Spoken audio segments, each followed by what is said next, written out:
Dr. Doreen Grand-Pichet is the Dr. Doreen is an expert in autism. Doreen Grand-Pichet. Dr. Grand-Pichet. Dr. Doreen Grand-Pichet. Dr. Doreen Grand-Pichet is a visionary in the field of autism. Now you can ask her questions on Ask Dr. Doreen.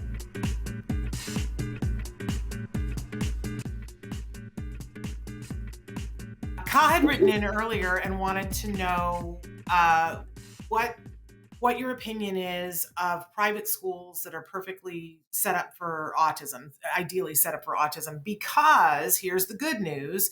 Ka had written into us the last couple of weeks and said she was getting ready to go to an IEP. She's fighting hard. She said, I fought for my son to get an IEP, and that's an independent educational evaluation for those of you. I just realized I was throwing jargon around like it was nothing. I didn't want to do that. And services missed. And they got an advocate as well as an attorney, and they were offered 2 years at a private school designed for kids on the spectrum. So first of all, everybody, do the Humpty, whatever it is that you want to do for Ka, because that's amazing, Ka.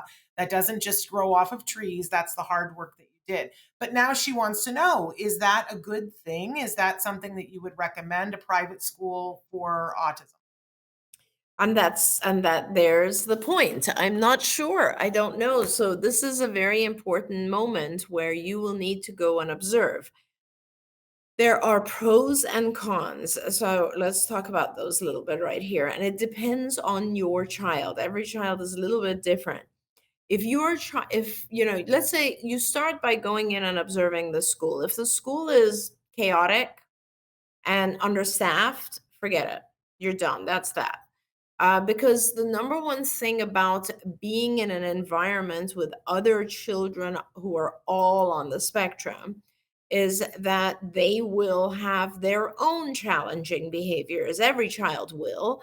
And so now your child will be exposed to a library of new challenging behaviors that he or she might imitate. So that's the downside to a school that is specifically only for kids on the spectrum. The upside is that there are also schools, like I've visited some schools. For instance, Ernie Els has a private school in Florida, which is awesome. And you go there and it is extremely rich in the sense that every child has their own therapist. There's a lot of fantastic resources available. It's a beautiful setup. And it's like people are really, really attending to the kids, teaching them individually, and it's wonderful. And also there are things that only a school that is for kids with autism would do. For instance, it is sensory sensitive, those types of things, right? So if it's a very, high resource type of environment, then great. That's wonderful. And you should take a look at it and consider how your child might do in there. But again, it has to do with the child, right? So if it's a child who is at the level where they're very high functioning, and I think, I'm not sure, but I kind of feel like I've read before that you have a child who is very high functioning. And if I'm right, then you probably want your child around other typically developing kids, neurotypical kids, because ideally, your child would then learn to mingle, learn to adapt to normal social rules.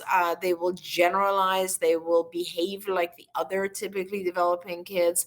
So in that sense, what they've offered you is more restrictive than going to a regular education school with an aid.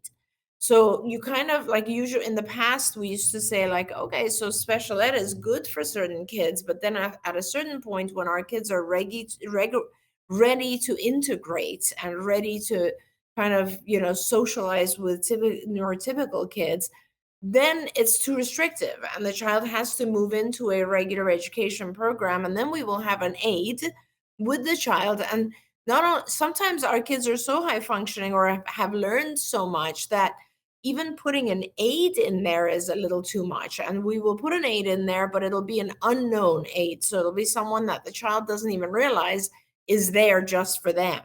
And so the person will act like they're just shadowing and helping the teacher and helping other kids. So there's this process of wanting our child to be supported, but not overly coddled, right? And we want our child to learn how to be independent. And so this is a gradual process. So go see the school. If the school is where you feel like your child fits in right now, great. If it's not, go back and say, no, I'm sorry, this isn't what I asked for. I asked for you, district, to pay for a shadow, a 1-to-1 aid.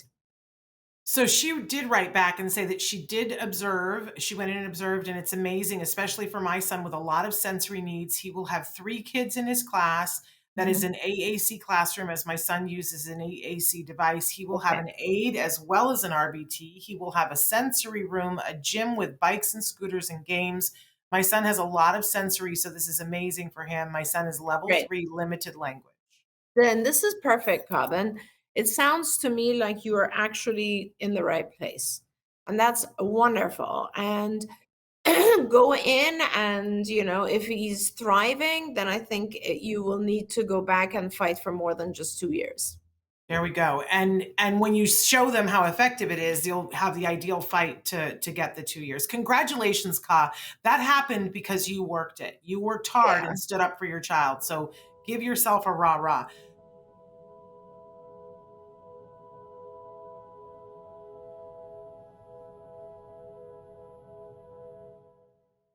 If you found anything helpful in this video, please give us a like. In fact, make sure that you smash that subscribe button on YouTube and give us a like on Facebook. You can also follow us on Twitter and Instagram for important updates. And please download our free podcast wherever you get your podcasts. See you next time. Until then, give your kiddos a hug from me and one for you too. Bye-bye for now. To subscribe, click here. And if you'd like to check out some more of our videos, click here. Don't forget, you can watch Ask Dr. Doreen live every Tuesday morning at 10 a.m. Pacific time on autismnetwork.com. We hope to see you there.